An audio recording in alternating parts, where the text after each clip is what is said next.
Physical strength பயங்கரமா இருக்கு. Jackie Chan மாதிரி சண்டை போட்டுட்டு இருக்காங்க.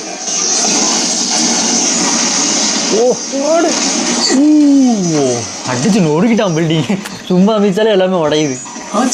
அவ்வளோ பவர் இருக்கா அவனுக்கு? தெரியல.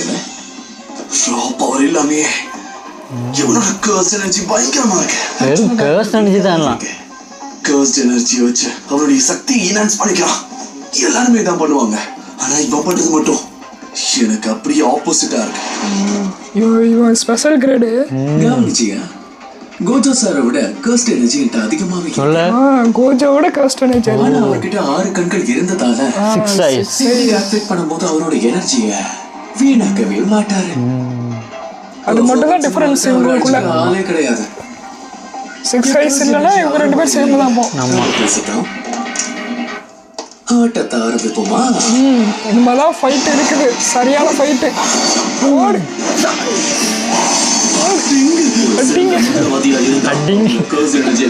கஷ்டமா இருக்கும்.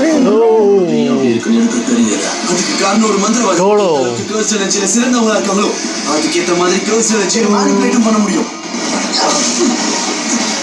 இவனை பார்த்த வரைக்கும் இவனுடைய கர்ஸ் எனர்ஜி இவன் ஸ்வாட் உடம்பு தொடர்ந்து அதிகரிச்சுக்கிட்டு தான் இருக்கு. இவனுடைய அசைவுகளை கவனிக்க முடியும். இவனுடைய ஒவ்வொரு மியூசிக் எப்படி இருக்கு அவனுக்கு எப்படி இருக்கு பாரு. டேமேஜ் இவனால குறைக்க முடியுது. எவ்வளவு இதா இருக்கு.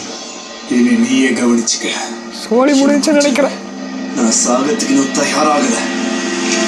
ஏன் மூஞ்சிலே வெட்டுறாருங்க? மூஞ்சி ஃபுல்லா அவரை வெட்டி காரை கூட வெட்டா. இவ்வளோ கத்தி இருக்கு. அவங்க ட்ரைனிங் போட்டுதான் இருக்குமா? தலைவன் என்ட்ரியை பாருங்க. சக்தியை வெளிப்படுத்த பல வழி. என்னடா சின்னூண்டு கத்தியா இருக்கு. கத்தியில கர்ஸ் எனர்ஜி யூஸ் பண்ணி அட்டாக் பண்ண போறோம்ல. தலைவன் கோச்ச சொல்லி தரவே இல்லையே. சொல்லி விட்டாதானே. குத்திட்டானா? இல்ல மிதிச்சிட்டா. மிதிச்சிட்டானா? கத்தி உடைஞ்சிருச்சு. கத்தியை மிதிச்ச உடைச்சிட்டான். சரி இவன் கோஜோட ஸ்டூடண்ட் தானே? கோஜோட ஸ்டூடண்ட் தானே? இல்ல குத்தி கிழிச்சிருச்சு. ஆனா உள்ள இறங்கல. நல்ல மேலோட்டமா வெட்டிச்சு. அப்படி குறுக்க ஒரு கோடு போட்டான். என்ன சொல்றது? கஸ் அந்த வாயில இல்லடா ரீகா சாபோ. நீ என்ன செஞ்சிரு? ஆமா அவன் நாத்து நட்டிட்டு இருக்கான். என்னம்மா கேள்வி கேட்கிற நீ? சும்மா பேசிட்டு இருக்கோம். சும்மா விளையாடுறீங்களா? உயிரோட விளையாடாதீங்களா? அதுவா? கம்மியா அதான் ரீகா